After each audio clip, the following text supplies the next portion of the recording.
of Record మన హరీష్ రావు గారికి వరించింది. So be given by the Naresh Kumar on behalf of Asia Book of Record.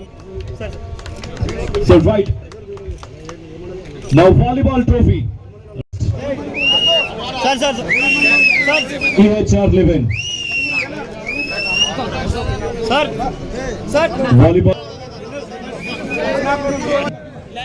Volleyball winner.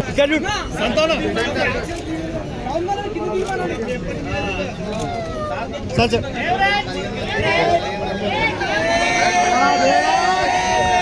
Siddipeta. Now winners, Mittapalli Warriors.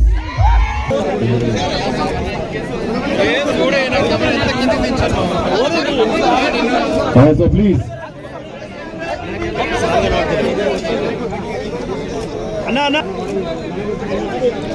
So right, the second match.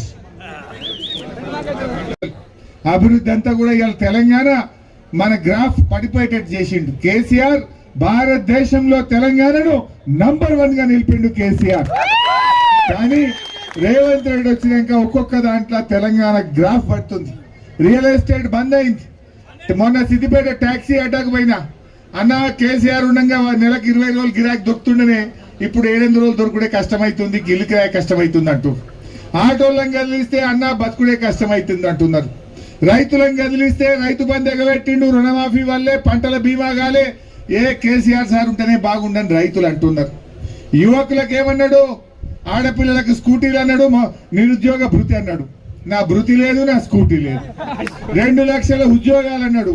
KCR ఇచ్చిన ఉద్యోగాలే తప్ప ఈయన వచ్చిన 15 నెలల్లో ఇచ్చినే 6,000 మాత్రమే. చెప్పిందేమో ఒక్కటే ఏడాదిలో 2 లక్షల ఉద్యోగాలు ఇస్తా అన్నాడు. ఇచ్చినే ఎంత అంటే 6,000. ఇగో ఇది ఆయన రామాయణం. సరే ఏది ఏమైనా ఈరోజు మన తెలంగాణ సాధించిన మన సిద్దిపేట ముద్దుబిడ్డ కేసీఆర్ జన్మదిన సందర్భంగా ఈ క్రీడల్లో పాల్గొన్న మీ అందరికీ నా హృదయపూర్వక శుభాకాంక్షలు. ఇవాళ కేసీఆర్ అంటే ఒక వ్యక్తి కాదు, కేసీఆర్ అంటే ఒక నాయకుడు కాదు.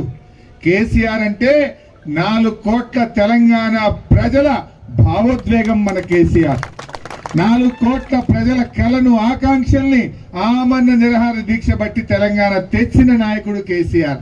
తెలంగాణ తెచ్చుడే కాదు, ఈ తెలంగాణను అభివృద్ధిలో అన్ని రంగాల్లో ముందుకు నడిపిన నాయకుడు మన కేసీఆర్. ఇవాళ సిద్దిపేట జిల్లా అయిందంటే కేసీఆర్తో అయిందా లేదా? సిద్దిపేటకు రైలు వచ్చిందంటే కేసీఆర్తో అయిందా లేదా? సిద్దిపేటకు గోదావరి జలాలు, కాళేశ్వరం జలాలు ఇవాళ పారుతున్నాయంటే అవి కేసీఆర్తోనా కాదా? మరి అన్ని ఈ స్టేడియం, ఈ ఫ్లడ్ లైట్లతో ఇవాళ మనం ఆడుతున్నామంటే అది కేసీఆర్ కాదా? అరే 15 నెలల మొత్తం సిద్దిపేటలో కాంగ్రెస్ ఓటు చేసిన ఒక్క పని కనబట్ట అదేనన్నా? ఉన్నాయి బంద్ పెట్టిండు. నేను వెటర్నరీ కాలేజ్ తెస్తే దాన్ని కొడంగల్ ఎత్తుకపీకిండు. నేను టూరిజం ప్రాజెక్టు ఆడ ఏది శిల్పారామం కడితే దాన్ని బంద్ పెట్టిండు. ఆడ రంగనాయక సాగర్ మీద డెస్టినేషన్ వెడ్డింగ్ సెంటర్ కడితే దాన్ని సగంలోనే ఆపేసిండు. చెడగొట్టుడు, ఎత్తుకపోవుడు, బంద్ పెట్టుడు తప్ప ఒక్కటన్న 15 నెలల ఏడాది అర్థమై ఒక్క పని చేసిన ఆడ ఈ సిద్దిపేటలో అంటే దీన్ని బట్టి ఆలోచన చేయండి. తమ్ముడు అన్నట్టు ఇటుక పెట్టలే, ఇటుకను ఏమంటాం ఎత్తుకపోయిండు. పెట్టుడు కాదు, ఎత్తుకపోయిండు వెటర్నరీ కాలేజీని కొడంగల్కు. ఇది మనం అర్థం చేసుకోవాలి యువత. ఇవాళ మళ్ళీ మన తెలంగాణకు పూర్వ వైభవం రావాలన్నా, మన సిద్దిపేటకు పూర్వ వైభవం రావాలన్నా మళ్ళీ కేసీఆర్ రావాలి, మళ్ళీ బీఆర్ఎస్ ప్రభుత్వం రావాలి. సో ఈరోజు విన్నర్స్ అందరికీ నా హృదయపూర్వక శుభాకాంక్షలు తెలియజేస్తూ ప్రాక్టీస్ చేయండి. మొన్న మన మహిళలు గర్ల్స్, మన తెలంగాణ రాష్ట్ర గర్ల్స్ క్రికెట్లో అండర్ 19లో వరల్డ్ కప్ లో త్రిష ఎంత అద్భుతంగా ఆడిందో మీకు తెలుసు. భద్రాచలం బిడ్డ, పల్లెటూరులో పుట్టి వరల్డ్ కప్ లో అద్భుతమైన ప్రతిభను సాధించింది మన త్రిష. అట్లా మీరు కూడా బాగా ఆడండి. నా కోరిక సిద్దిపేట నుంచి ఈ ఇండియా ప్లేయర్స్ రావాలి, ఇండియా ఆడే ప్లేయర్స్ ఈ మట్టిలో నుంచి రావాలి, ఈ గ్రౌండ్ లో నుంచి రావాలన్నది నా కళ. దానికోసం మీరు అందరూ గట్టిగా కృషి చేయండి. మీకు ఏ సపోర్ట్ కావాలన్నా, ఏ సహకారం కావాలన్నా మీ హరీష్ అన్న మీతో ఉన్నాడని చెప్పి మనవి చేస్తూ జై తెలంగాణ. ఈరోజు కేసీఆర్ క్రికెట్ ట్రోఫీని మండలాల వారీగా నిర్వహించుకున్నాం.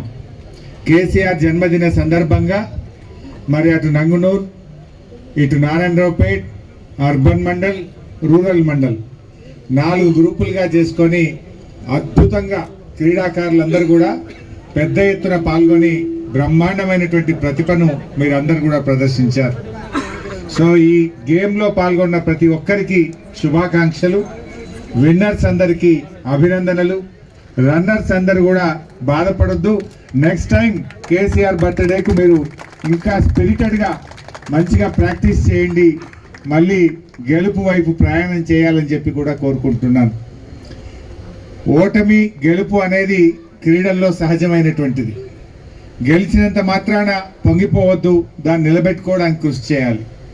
ఓడిపోతే కుంగిపోవద్దు, మళ్ళీ గెలుపు కోసం ప్రయత్నం చేయాలి. ఓటమి గెలుపుకు నాంది అంటారు. ఓటమి గెలుపుకు నాంది. మొన్న ఎన్నికల్లో మనం ఓడిపోయాం, కానీ రేపటి గెలుపుకు 3 టర్ములు మళ్ళీ బీఆర్ఎస్ పార్టీ గెలవడానికి అది ఒక నాంది అని చెప్తున్నాం. ఇప్పుడు ఏమంటుంది ఊళ్ళల్లో పోతే, అరే మళ్ళీ కేసీఆరే రావాలి, మళ్ళీ కేసీఆరే కావాలి, కేసీఆర్ ఉండగానే మంచిగుండు అని అంటున్నా లేదా?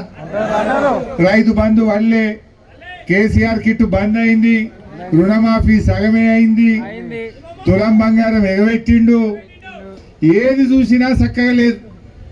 కేసీఆర్ ఉండగా అన్ని మంచిగా ఉండే, మళ్ళా సారు రావాలి, కేసీఆర్ రావాలి అని ప్రజలు అంటున్నారు. అంటే ఈ ఓటమి రేపు మళ్ళీ 3 సార్లు వరుసగా బీఆర్ఎస్ గెలుపుకు నాంది అని చెప్పి నేను చెప్తా ఉన్నా.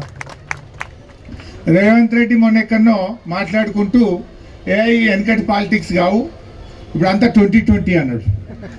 నేను వెనకట్లెక్క టెస్ట్ మ్యాచ్ ఆడతలేను, 2020 ఆడుతున్నా అన్నాడు. రేవంత్ రెడ్డిది 2020 కాదు, అంత తొండి గండి. రేవంత్ రెడ్డి ఏమాడతాడు? 2020 ఆడాడు, తొండి గండి మ్యాచ్ ఆడతాడు. ఏంటి తొండి? ఏంటిది? ఆయన మాటలన్నీ తొండి. గండి ఏంది? ఆయన గ్యారంటీలు అన్నిటికీ గండి. చూడు, ఏ గ్యారంటీ అమలైంది?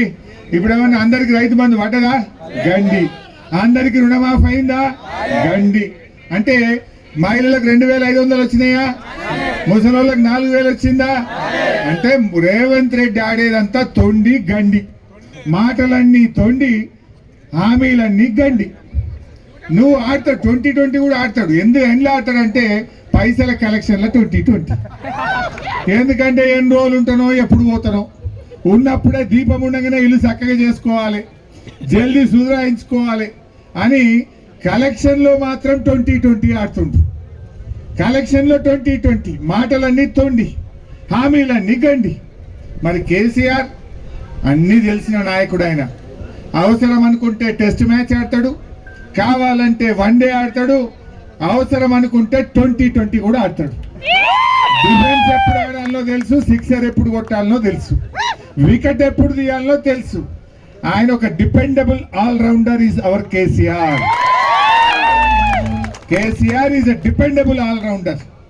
రేవంత్ రెడ్డి అంతా కూడా తొండి గండి, ఏదో మాట్లాడుతూ ఉన్నాడు. నోరున్నదని మాట్లాడు కాదు, రా ఒక్క ఊరికన్నా పోదాంపా. ఏ ఊర్లోనన్నా పోయి నా 6 గ్యారెంటీలు అమలు చేసిన అని చెప్తావా? ఏ ఊరికన్నా వచ్చి రుణమాఫీ అయిందని చెప్తావా? ఏ ఊరికన్నా వచ్చి రైతు బంధు వానకాలం ఇచ్చినా అని చెప్తావా? ఎక్కడ పోయేది లేదు. ఎంత చుట్టూ పోలీసు వాళ్ళని పెట్టుకోవాలి, కంట్రోల్ రూమ్లో కూర్చొని మాట్లాడాలి. సెక్రటరియట్ కూడా పోతలేడు. నిన్న ఆ పోలీస్ కంట్రోల్ రూమ్లో మీటింగ్లు అన్ని పెడుతుండు. మరి ఎందుకు పోతలేడో సెక్రటరీ అర్థమైంది. 6 నెలల సెక్రటరియట్ ముఖం పోతలేడు. గంత మంచిగా కేసీఆర్ సెక్రటరియట్ కడితే 6 నెలలకెళ్ళి సెక్రటరియట్ బంద్ అయితే ఇంట్లో కూర్చుంటుడు, లేకపోతే పోలీస్ కంట్రోల్ రూమ్లో కూర్చుంటుడు. ఇది ఏందో మరి నాకైతే అర్థమైతలేదు. ప్రజల్ని కలుస్తా అన్నాడు, ప్రజల్ని కలుసుడు అసలే లేదు. అన్ని మాటలు. అభివృద్ధి అంతా కూడా ఇవాళ Telangana. Like, share and subscribe to Saira TV. ఓ సైరా.